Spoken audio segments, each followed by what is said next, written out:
My family history. Between 1870 and 1914, 3.6 million Poles left their Polish motherland. They hoped to make a better life for themselves and their children. They experienced religious and cultural persecution, attempts to restore Polish sovereignty failed, and their economic situation was hopeless. The second wave of Polish immigrants to Canada was in 1890s until World War I. They came because of the big population growth and the unavailability of workable farmland. They came from the Russian and Austrian parts of the divided Poland. Other groups to immigrate to Canada were French, Belgians, Dutch, Scandinavians, Swiss, Finns, Russians, Germans, and Ukrainians. Immigration policies have changed over time. When Canada needed immigrants to farm the land, they preferred the United Kingdom and Western Europe. They did not want Indians, South Slavs, Greeks, Syrians, Jews, Asians, Roma people, or Black people. Head taxes, landing taxes, bilateral restrictions, and travel restrictions stopped Asians from immigrating. They did not want Asian women because they did not want them to make families. Many more Jews could have survived the Holocaust if Canada accepted them. 1971 was the first year that the majority of immigrants were not from European ancestry. Japanese, Ukrainians, and Italians were put in internment camps when there was war happening in their country. The Immigration Act was imposed to keep Chinese out. The government attempted to assimilate immigrants through the education system. First Nations, many immigrant groups, and women were not allowed to vote for a long time. Finally, the Charter of Rights and Freedoms was created, allowing all citizens to vote. Germans contribute to Canada's multiculturalism. They have influenced Canada with Oktoberfest celebrations, the churches, Lutheranism, Roman Catholicism, and Mennonitism, the Christmas tree, choirs and musicians, famous artists, architects, engineers and scientists, and German newspapers. Some of the ways the lives of all Canadians have changed is from oppression to equality under the Charter of Rights and Freedoms. We are a different country today because we are more accepting of everyone. We have advancements including from the Industrial Revolution, and we are more developed. We are bigger than we were at the time of Confederation. We are more populated, which makes life easier because we can work together. In the 17th century, the colonies did well in the fur trade. The Industrial Revolution of the late 19th and early 20th century introduced many machines to the world. The Great Depression occurred in 1929 when the stock markets collapsed. After World War II, the economy shifted again. There was a growth of more schools and industrial profits were invested. By the 21st century, Canada was a part of a globalized economy. These events impacted my people because they were trying to create a life in Canada and find work, and they needed government help in the Great Depression. Now let's get into my family history. Paul Huebner I was born in 1866 and married Elizabeth Lutfill, who was born in 1870. They came to Canada in 1889 along with their son, Paul II.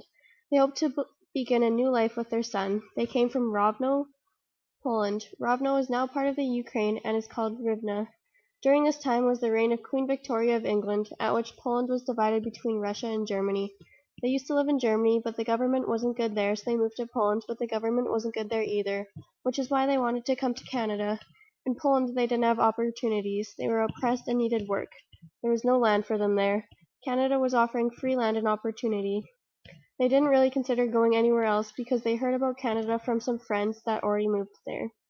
They first arrived in Halifax, and in 1890 they made their home in Winnipeg, Manitoba. They were in Winnipeg for 2 years, sawing cord and wood with a buck saw. Paul I and Elizabeth had 10 more children in Canada. All of the family was involved in the business of farming. Farming was new to them, so they had to figure it out. Western Canada looked promising. The government was granting 160 acres for free as long as he resides on it and makes every effort to cultivate it. This was called a homestead. By an amendment, any settler in possession of a homestead might acquire preemptive rights to any adjoining 160 acres. This influenced Paul and his friend, Mr. Sommerfeld, to rent a team and a buggy, and they rode the country looking for a homestead. They drove through the North Yellow Grass Marsh.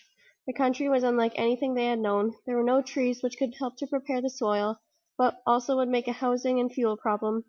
More complications included light rainfalls, extreme temperatures, drought, grasshoppers, early frost, and prairie fires. This made farming a risky occupation. Paul chose a homestead in the Wolseley area, Summerbury, Saskatchewan. He built a sod house, and in 1915–16 it was replaced by a two-story frame house with hot water heating. They purchased new furniture complete with 3-bedroom suites and a couch set. 3 children in the family died and were buried at Wolseley.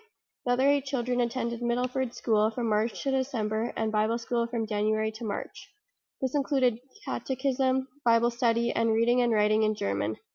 The family farmed here until 1918. Paul and the family purchased a 3/4 section from Pastor Sanderman. The family's belongings, equipment, livestock, and 28 horses were loaded into 5 railway cars.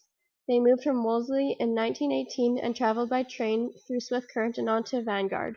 The Huebners had a threshing outfit and that year threshed 18 farmers' crops.